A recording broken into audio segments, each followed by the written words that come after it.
Okay, so first we're going to make our cinnamon sugar taco shells. So you're going to want to get out coconut oil. You can use water here instead if you're oil free.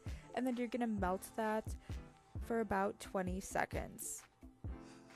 Then you're going to add in your coconut sugar and your cinnamon.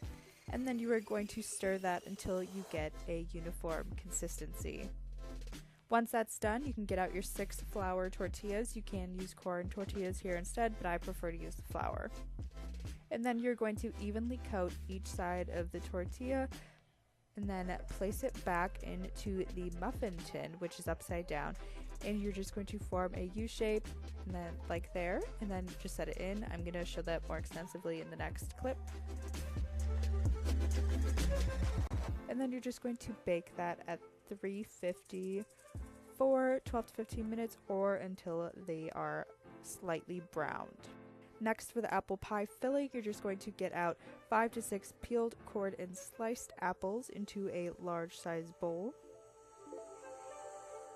Then you're just going to add some lemon juice. This prevents it from browning.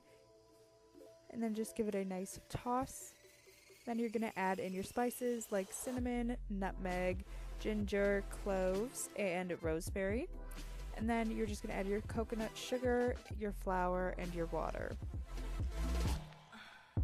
And then just toss that with your hands until every piece is evenly coated.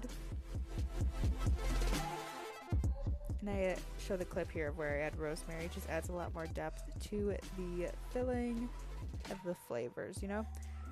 And so next you're going to get out a large pot, use a bigger one than I did here, and then put all the apples in it and then cook it over medium heat for about 15 minutes. For assembly time, now just get out your baked tortillas and your baked filling.